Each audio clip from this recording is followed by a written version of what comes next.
I've been talking to some of the 137 billionaires who've signed Warren Buffett and Bill Gates' Giving Pledge, a promise to give half their fortunes to charity. One of the UK signatories is Anne Globe, co-founder of Stagecoach. I'm a big believer that you can't always be sending money. You have to teach, some business skills as well.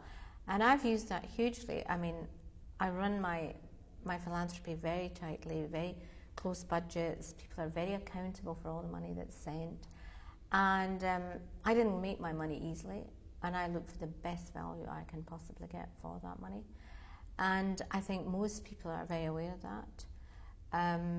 I can tell you many instances where, especially around the orphanage and orphan children, we've set up all sorts of business projects, which I think has been really useful. I don't think it's great to always just give. I think it's great to teach responsibility and to encourage people, to value what they get. And so I think my Stagecoach experience has been hugely helpful. I started my life as a nurse, and so I'm always very attracted to medical problems, and that's why I've chosen particularly to concentrate on women and children. More recently, I've concentrated on birth problems, women who have serious problems when they are pregnant. There's no maternal health care for them, and so these women get an injury called fistula, and I've concentrated a lot of my effort on hospitals and projects to try and help them. We do these repairs obviously free of charge, and if you saw the state these poor women arrive in and then see them when they leave, it must be one of the most rewarding areas to work in. And so we've just opened up different centres in different countries and try to expand to help more of these women. And what difference can it make to their lives?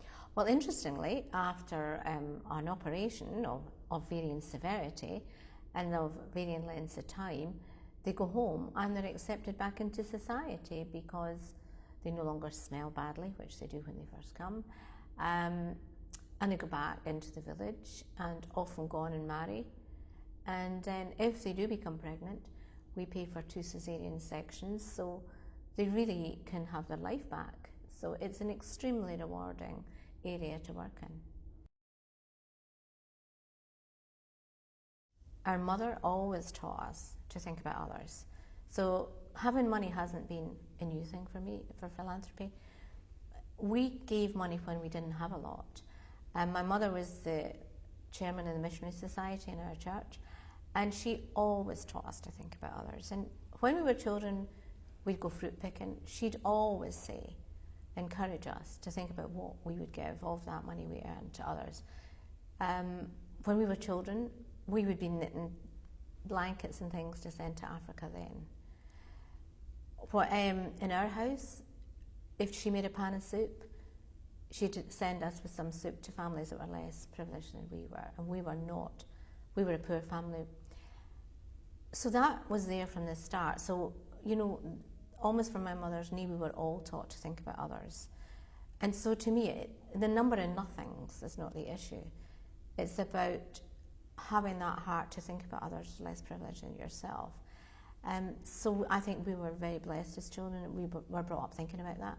So it wasn't a lesson we had to learn as adults. The only thing that changed, as I say, was the number of zeros on the end.